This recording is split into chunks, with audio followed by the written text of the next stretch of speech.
Em nome do Pai, do Filho e do Espírito Santo. Amém. Amados irmãos e irmãs, é com muita alegria que nós estamos aqui para juntos estudar e meditar a primeira leitura que a Igreja nos propõe para esta sexta, da 32ª semana do Tempo Comum. O texto de hoje se encontra lá na segunda carta de São João, capítulo 1, versículos de 4 até o 9, que diz assim: Muito me alegrei, Senhora, por ter encontrado alguns dos teus filhos que caminham conforme a verdade, segundo o mandamento que recebemos do Pai. E agora, Senhora, eu te peço, não que te esteja escrevendo a respeito de um novo mandamento, pois trata-se daquele que temos desde o princípio. Amemo-nos uns aos outros. E amar consiste no seguinte, em viver conforme os seus mandamentos. Este é o mandamento que ouvistes desde o princípio, para guiar o vosso proceder. Acontece que se espalharam pelo mundo muitos sedutores, que não confessam a Jesus encarnado. Está aí o sedutor, o anticristo. Tomai cuidado se não quereis perder o fruto do vosso trabalho, mas sim receber a plena recompensa. Todos os que não permanecem na doutrina de Cristo, mas passa além, não possui a Deus. Aquele que permanece na doutrina é o que possui o Pai e o Filho. Amados irmãos e irmãs, é de começar a estranhar para a gente ver que no versículo 4, aqui diz que João escreve para uma mulher chamada de Senhora. A palavra Senhora quer dizer igreja, nesse caso, certo? No sentido de ser mãe.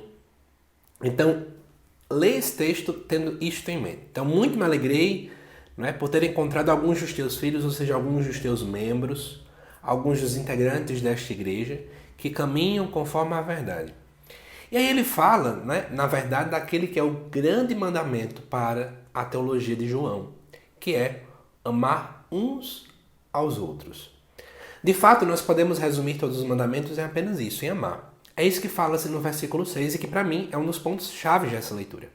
Amar consiste em quê? Em viver conforme os mandamentos de Deus. Então, o que é amar, na verdade? É fazer a vontade de Deus. Isso é amar. Então, muitas vezes a gente procura saber o que é que Deus quer de minha vida, o que é que Deus quer para mim, o que é que Deus quer para isso. Gente, Ele quer que a gente ame. Talvez no decorrer da caminhada a gente descubra que tinham formas melhores de amar. E a gente vai alterando, a gente vai crescendo, a gente vai, enfim. Porém, todavia, entretanto, nós somos convidados a em tudo amar. Amar, amar, amar e amar. Eis o grande mandamento que o Senhor nos dá. Ademais, aqui se fala no versículo 7, de que algumas pessoas sedutoras estão ali para confessar que Jesus Cristo não havia se encarnado. Deixa eu te explicar essa história. Existia uma heresia naquele tempo que pregava que, na verdade, Jesus não era o próprio Deus encarnado. Jesus seria uma espécie de fantasma ou de algum profeta, de algum ser muito iluminado que falava palavras bonitas, mas ele não seria o próprio Deus. E aí, o próprio apóstolo João, ao escrever esta carta, vai dizer que cuidado, isso é o anticristo.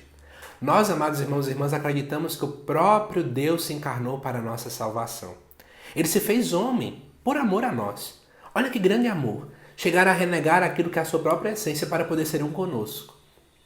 Se esvaziar de si mesmo para poder ser um com a gente. E aí, ele vai inclusive dizer no versículo 8 que é algo que é uma missão para mim e para você. Tomai cuidado se não queres perder o fruto do vosso trabalho, mas sim receber a plena recompensa. O que é que ele está querendo dizer com isso? E eu finalizo o vídeo dessa forma. A gente trabalha, a gente serve na igreja, a gente luta por ser de Deus, mas a gente tem que tomar cuidado para que a gente não perca o fruto de todo esse serviço, dessa caminhada. Quando a gente menos parar para analisar, a gente está perdendo tudo. Porque nós, na verdade, não tivemos cuidado, nós não estivemos de olhos abertos, nós não tivemos um bom senso crítico. É aquilo que a própria palavra nos diz, quem está em pé, toma cuidado para não cair. Então que nós possamos abrir os nossos olhos, assim como também fala desta comunidade chamada de Senhora. Abramos os nossos olhos para aqueles que muitas e muitas vezes desejam nos tirar do caminho de Deus. Que Deus te abençoe e eu te aguardo daqui a pouquinho às 7 horas da noite para a reflexão do Evangelho dessa sexta. Até lá!